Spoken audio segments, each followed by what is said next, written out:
Hey guys, and welcome to my channel.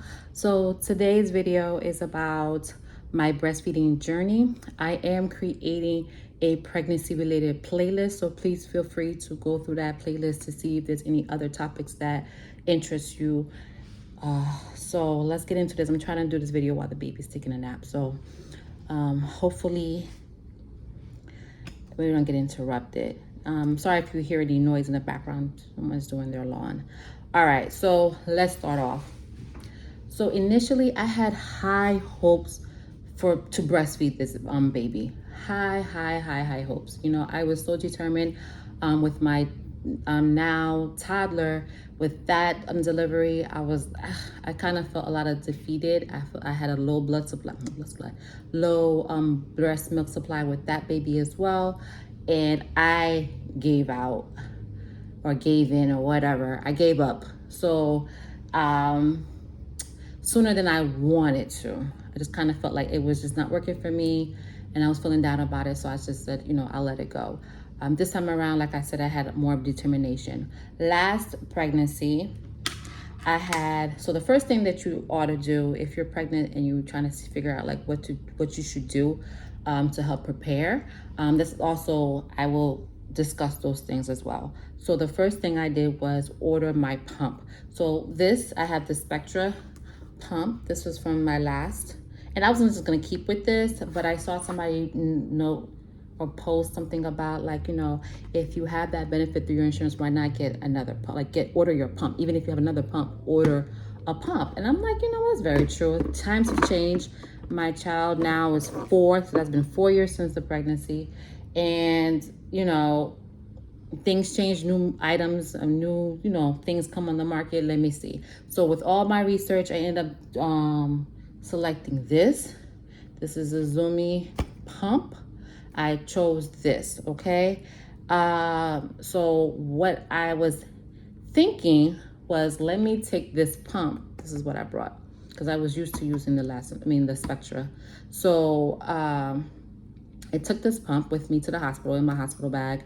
I brought the, you know, the bottle, the flange, and I wanted to see if I'm fortunate enough to get a lactation consultant to come to my bed and go over that stuff with me, make sure the settings and the fit of the flange was proper and all this other stuff. Now, so when I got to the unit after I gave birth, I did tell the nurse who was taking care of me in the mommy baby unit, like I would like to have a lactation consultant to come to me. So she put it in my chart, and sure enough, the next morning the lactation consultant came, and it was a good session. I really got a lot out of it. She spent a good amount of time with me, which I was very happy.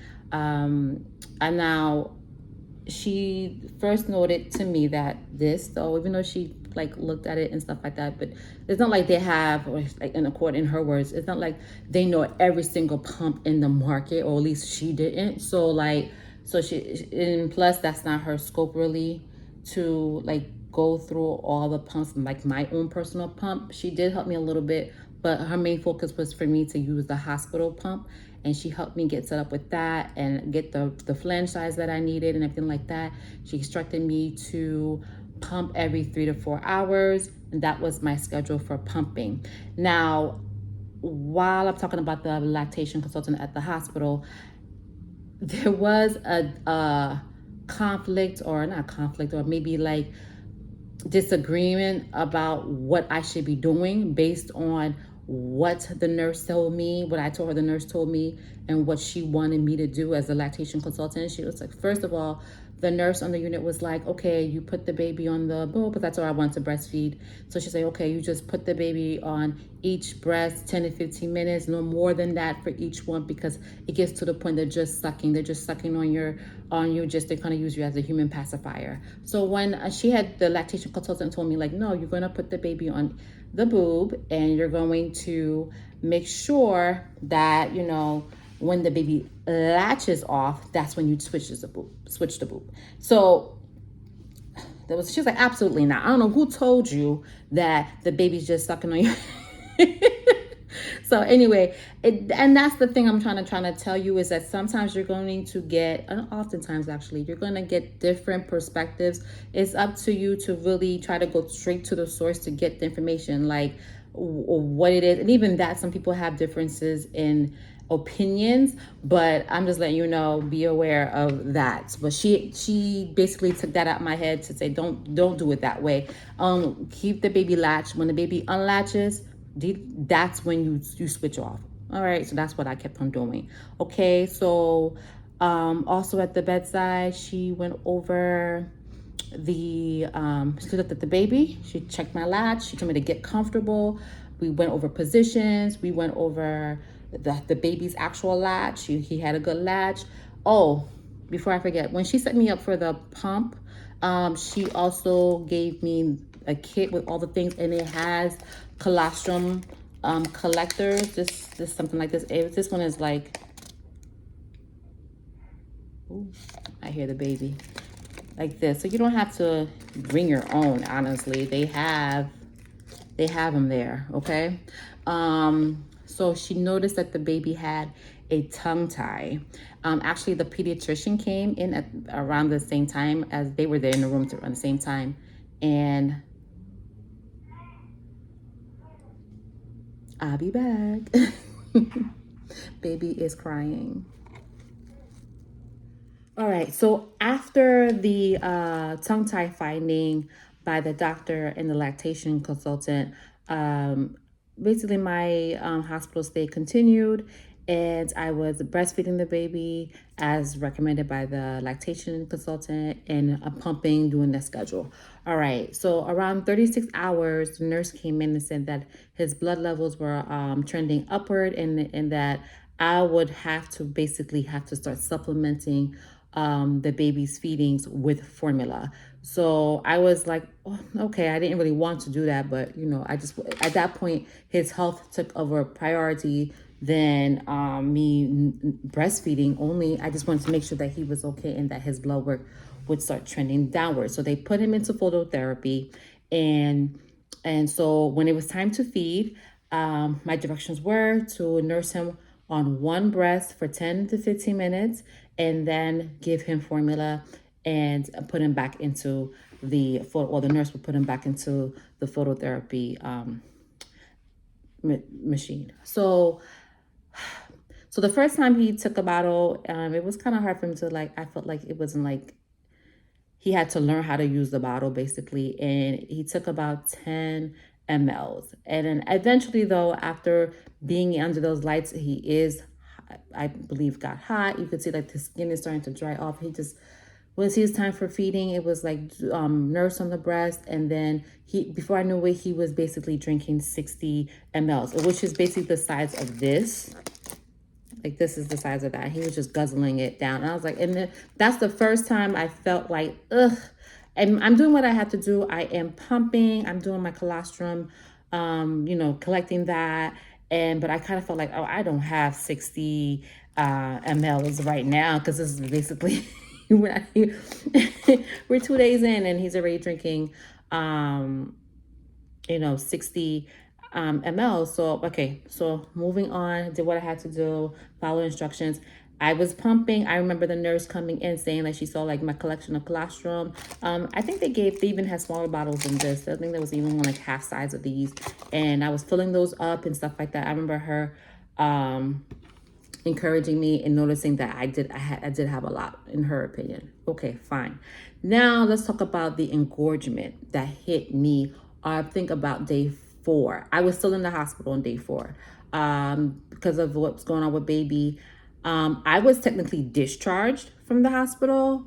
And as a tip for you, if you have to ever find yourself in that situation, it was bad, because the engorgement hit. It was painful, very painful. Although I was able to manage it better because of the experience I had with my my last previous pregnancy previous to that. I came. So I have brought ice packs. Now, these ice packs, I ordered them myself through Amazon. the reason why I even had ice packs was because I was just so fearful, like during delivery, that I would get hot. That was my previous to last experience with delivering. I was extremely hot, so I bought ice packs. I just didn't want to take it to any chance. I ended up not using them during. So you can plan, but things happen the way they're going to happen. I did not use these during delivery, but they came in handy when the engorgement hit. I read the pamphlet that they gave, like a whole, it's not even a pamphlet, it was a whole booklet, and I read it, and it said, like, for the engorgement, it was best to use ice, because I had asked the nurse, like, do you use hot?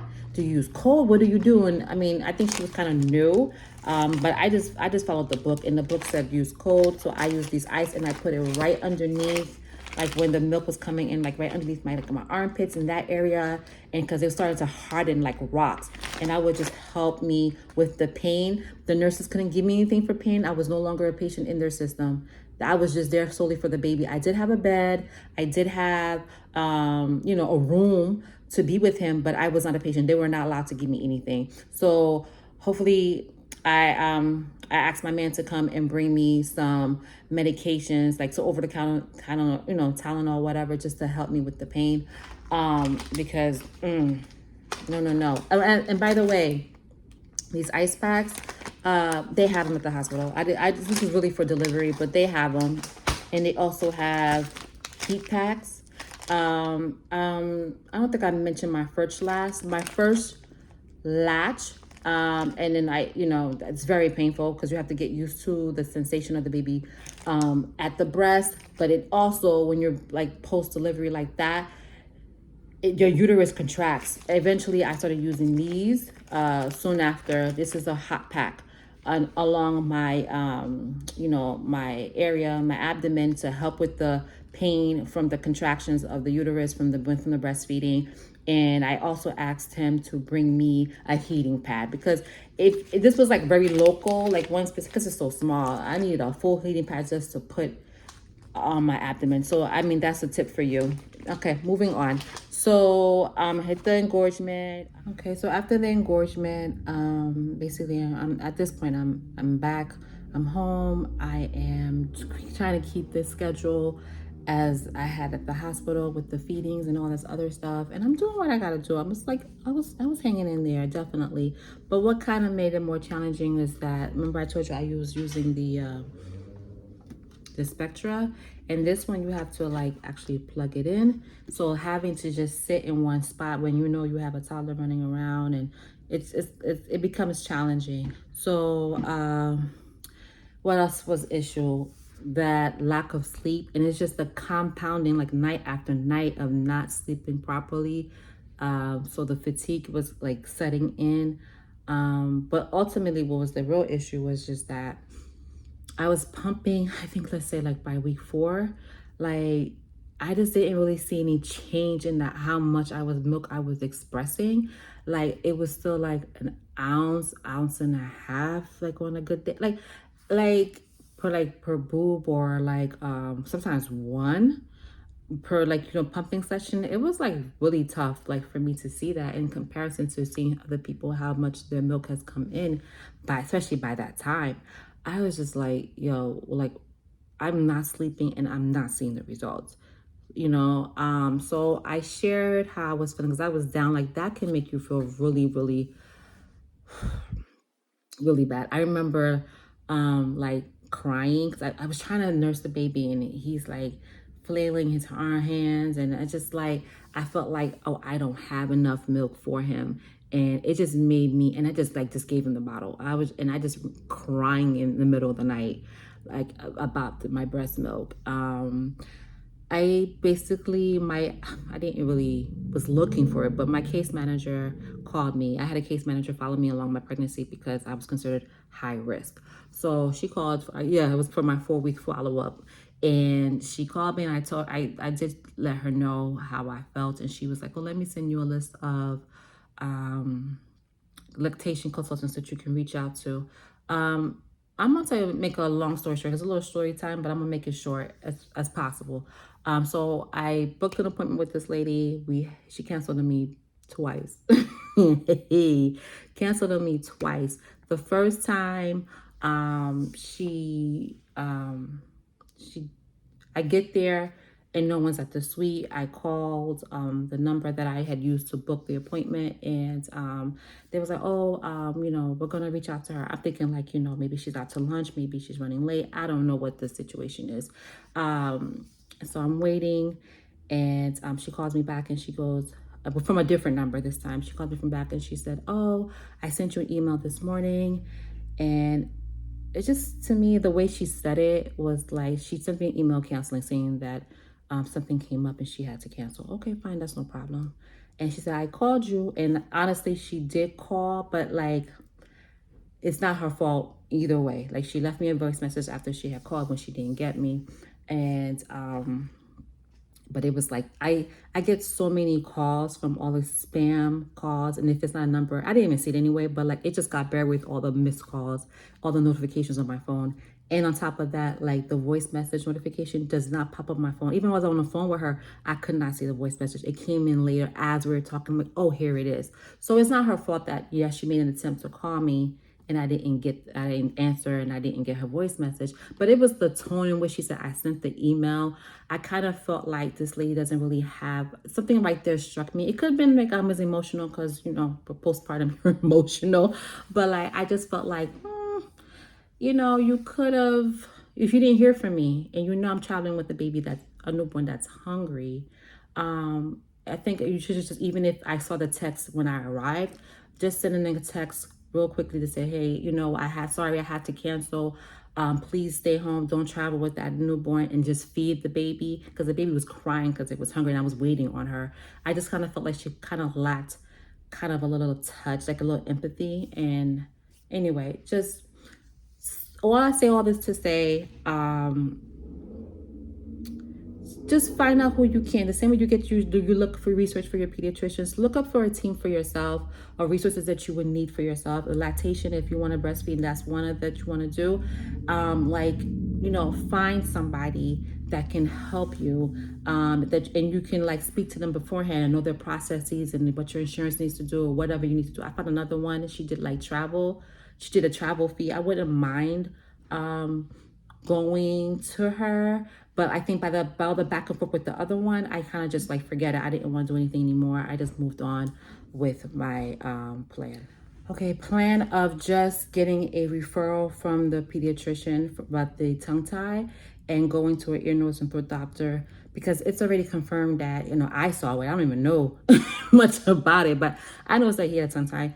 And it's already confirmed by the pediatrician and the lactation consultant at the hospital that he had one. So as far as the milk flow and how it affects that, I was just going to work on that to go get that released on my own, or evaluated to see if it needs to be released. I did get it released. I have a video. Ooh, I just had to run real quickly.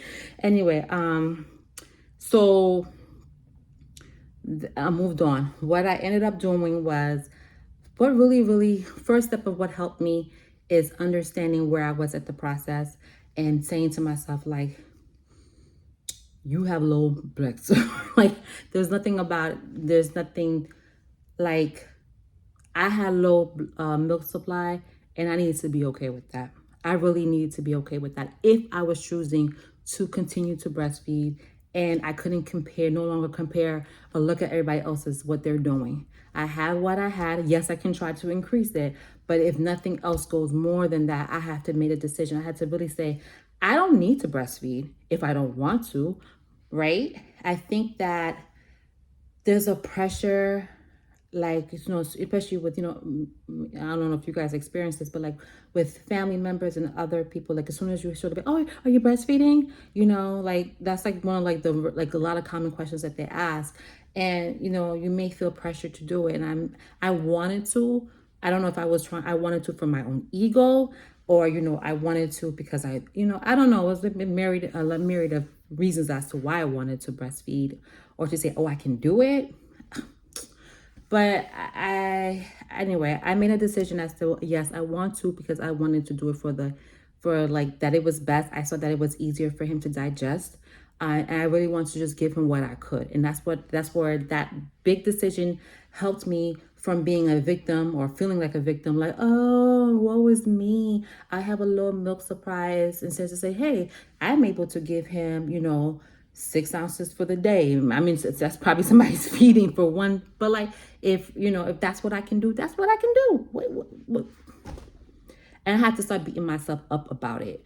So moving on. So that was a big deal. So I also ordered stuff from Milky Mama. This is about to be a quick little review. Okay, I got this. This is a mini Milky sampler pack that comes with lactation cookies and a lactation brownies. And then I also got this box over here, emergency brownies. And this punch thing, as I don't know, for some reason, for the longest, I don't have it anymore, but like I had a metallic taste in my mouth, like nothing tastes good. I tried coconut water. I did not like that. And I probably could drink it now if I went to go buy it, but like postpartum, I just didn't have my taste buds in order. So this is like something you could flavor your water with to help you drink. And so I got this, and honestly, would I order, not reorder? Yes and no. So now, I don't know if you've seen these advertisements or not before, but like, it's like, oh, I took this and then look at all the milk I've now expressed because of it. That did not happen with me. But what did happen for me was that I noticed there was more veins on my breast. I noticed that I started to get like a little pain. Maybe that was more milk in my breast. What else? My milk was creamier. Definitely. I'm taking like this also. I forgot to show you this Lady Leche. It's like a elixir or tincture that you put underneath your tongue. I felt like it helped in some way though, I also got an email from her saying like, it wasn't just, confirmation, here's your items, is on this way, tracking, and that's it. But she also kept on sending emails. She provides information. So it was like, I got the email about this stuff coming, but in the meantime, get to the pumping. I got to the pumping. I set my phone on alarms of scheduled every 3 to 4. I don't remember now, but I made sure I set I think it was every 3 hours. I made sure I pumped, and I put the baby to the breast. The reason why I wouldn't order this, it's just that honestly, looking at this, like the cookie has 11 grams of sugar. One brownie here has 27 grams of sugar. What about this one? This one had 26 grams of sugar. Like, it's a lot of sugar, okay? And then not including this. If I was to take this, you're supposed to take one of each or whatever, one treat, one in the morning, I think one in the morning, one in the evening. And you can take this. You can drink, mix half a pack into 8 to 12 ounces of water, drink 1 to 2 times a day. And then this one itself had maybe like, I think 16 grams of sugar. Like, it's a lot of sugar. And for me, I didn't want to create another problem because I wanted to have breast milk. Like, this is, to me, was not something that I can sustain. It's not, for a quick fix, maybe, yes, but not something I'm going to keep ordering all these brownies and all this sugar. I can't. They taste delicious, though. They really do. But she provided a great service for me with the emails and information. It just kept me motivated. She has a great page on Instagram. Like, the things that she posts, and other lactation consultants as well, actually, that are online. It gave me what I needed. I think what I was searching from the other, like a in-person lactation consultant. But like, those little things and me doing what I need to do helped me mentally and got me through a hump of when I wanted to give up. The big thing that also really helped me change the game for me was of course, I already had this pump, and I have it for regular bottles, and its flanges.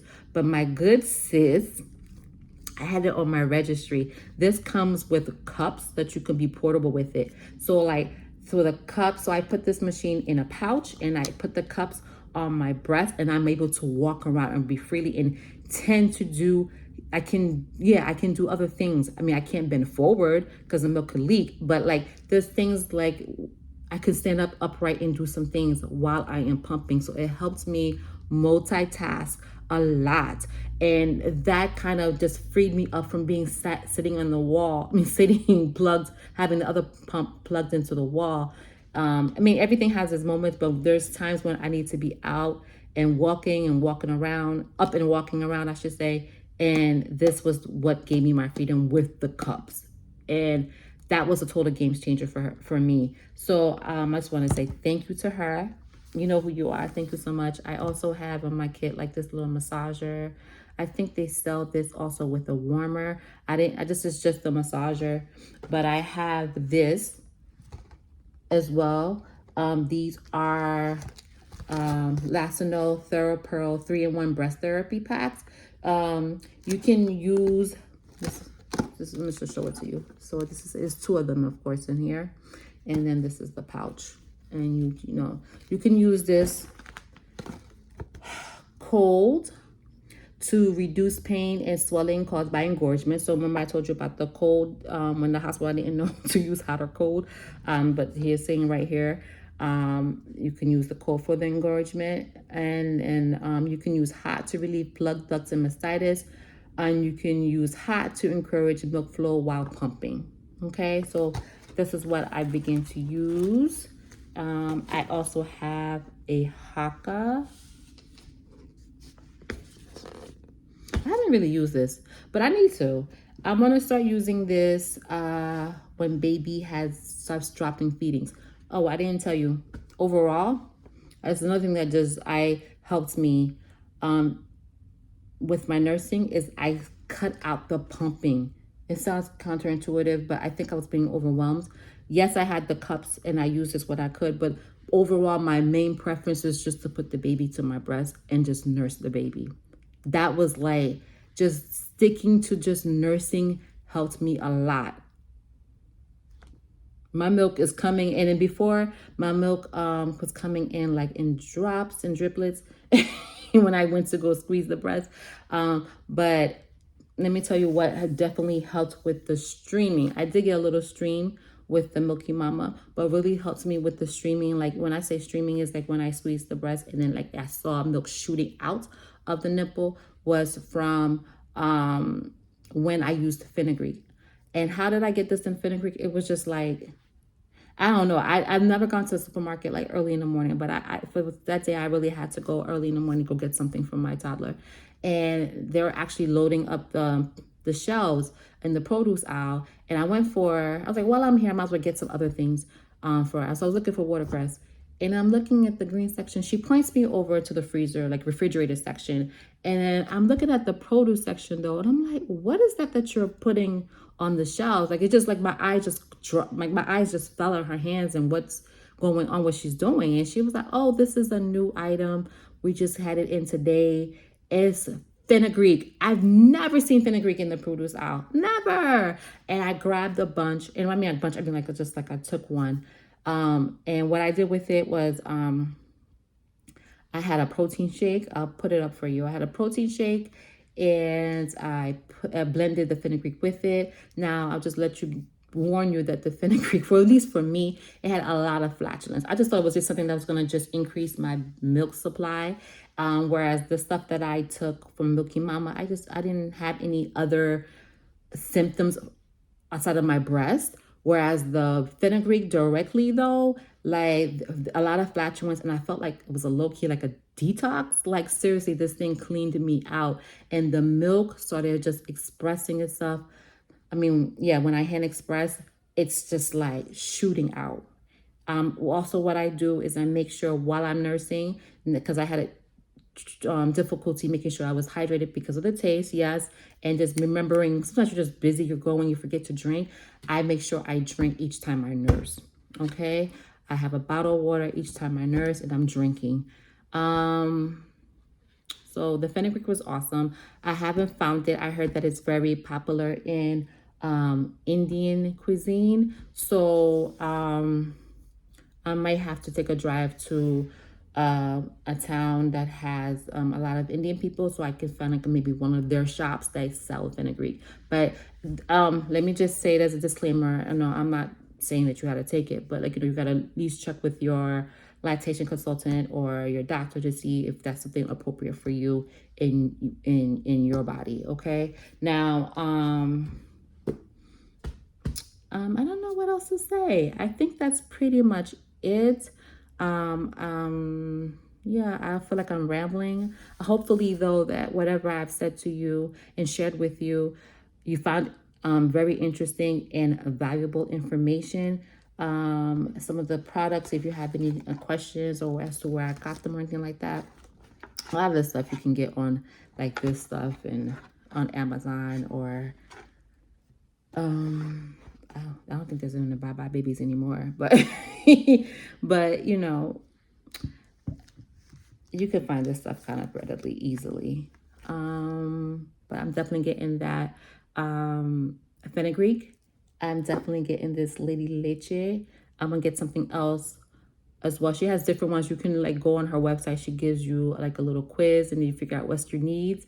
But I'm gonna try this and probably try something else. But I really enjoy taking it. I don't know if it's a placebo effect. I don't know if it really works or not, but I think it does. But I think that it works with the culmination of everything that you're doing all at once and being consistent in how you're doing it and in the hours in which you're doing. So I'm happy. I'm still nursing. For those who wanted to give up, I was there. I wanted to give up. My baby's gonna be 4 months soon, and I'm still breastfeeding with a low breast supply.